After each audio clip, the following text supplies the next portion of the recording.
the loss of an Ethiopian Airlines Boeing 737 MAX 8 aircraft on March 10, coming as it happens less than 5 months after the loss of another MAX 8 from Indonesia's Lion Air, is raising questions about how a software glitch can cause an airplane to crash. The answers are complex, and they hold lessons for other mechanical systems that are controlled by software, which are a lot of them. Before we start talking about airplanes, it's important to remember that software control of mechanical systems is ubiquitous. Not only is the car you drive likely to be software controlled, but so is your company's production machinery, your security systems and your HVAC. Most modern airliners and some private aircraft have computer-controlled flight systems. Even many ships are operated by such systems. These control systems are critically important for the operation of the devices they operate.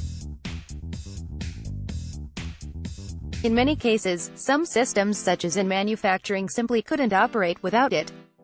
In others, such as vehicle safety system, the cars would be harder to drive and less safe. In the case of aviation, computer control makes the aircraft much easier to control and usually more efficient.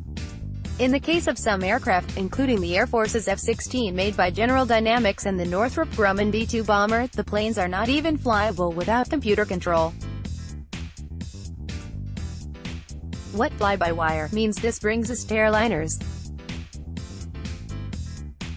Most modern airliners use a concept known as fly-by-wire, in which the pilot's inputs go to a computer, and the computer actually flies the airplane by sending instructions to actuators that then move the control surfaces, including the ailerons, elevator, rudder and flaps.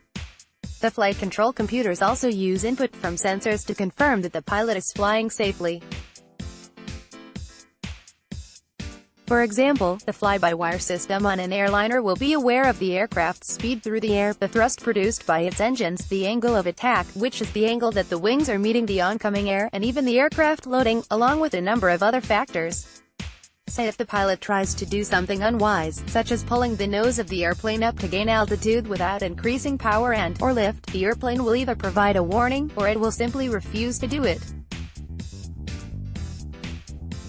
With some fly-by-wire systems, the airplane may take action on its own to counteract a perceived danger.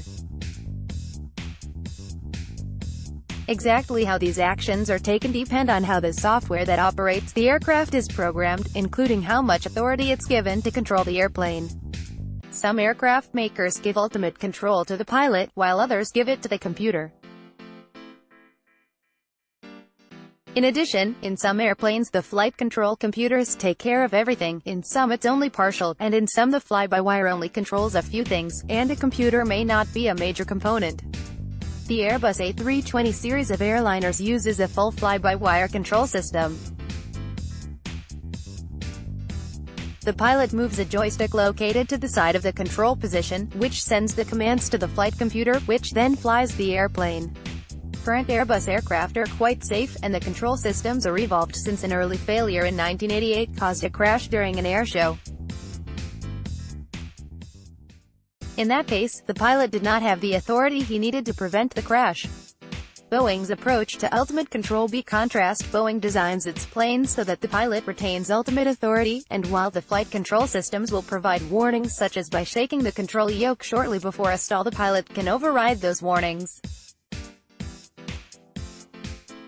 Boeing airliners use a control yoke that harkens back to the days when flight controls were fully mechanical or hydraulic, and you needed to be able to pull pretty hard for some maneuvers. However, not all systems in the Boeing 737 MAX series are designed for pilot override. The airplane's flaps, for example, use a new fly-by-wire system that controls them automatically for most stages of a flight. Another fly-by-wire system is the MCAS, Maneuvering Characteristics Augmentation System, which adjusts the position of the aircraft's horizontal stabilizer to prevent a stall. A stall happens when the aircraft's angle of attack is such that the wings lose lift. The way to prevent a stall when you're flying is to either lower the angle of attack by lowering the nose of the airplane, to add power, or to lower the flaps to increase the lift created by the wing. Normally you'd want to do at least two of those things. The MCAS is a safety system that's designed to prevent stalling accidents. The reason it's on the 737 MAX is because Boeing changed the location of the engines under the wings, and that in turn changed the characteristics of the airplane when power was added in a way that could make a stall more likely. The MCAS would do this by checking the flap position and the angle of attack first, and if the angle of attack was too high, and the flaps weren't in the right position, it would force the nose down. Software can push back at the pilot normally. A pilot sensing that the nose was being forced down would pull back on the yoke, but with the new MCAS, the airplane simply pushed back harder. Eventually the pilot would lose the battle, and if the MCAS still thought the airplane was about to stall, then a crash was inevitable. This is what happened in October 2018 with the Lion Air crash, because a faulty sensor told the MCAS the airplane was stalling. The pilot can prevent this by toggling a pair of switches at the right rear of the throttle console, thus turning the MCAS off.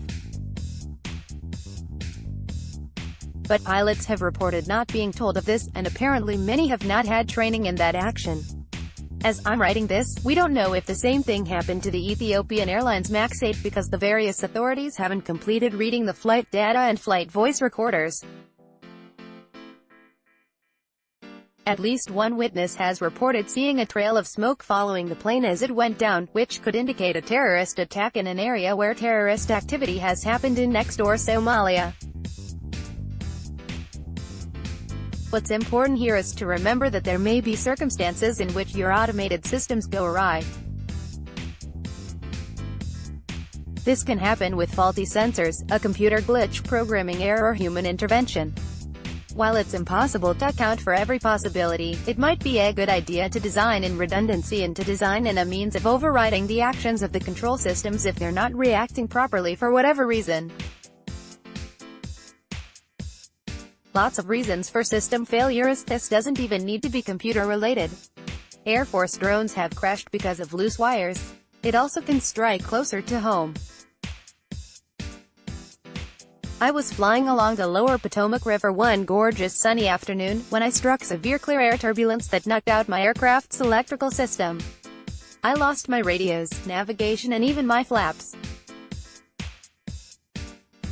Had I depended on an automated system, or even GPS, to get me home, I'd have found a watery end to my flight.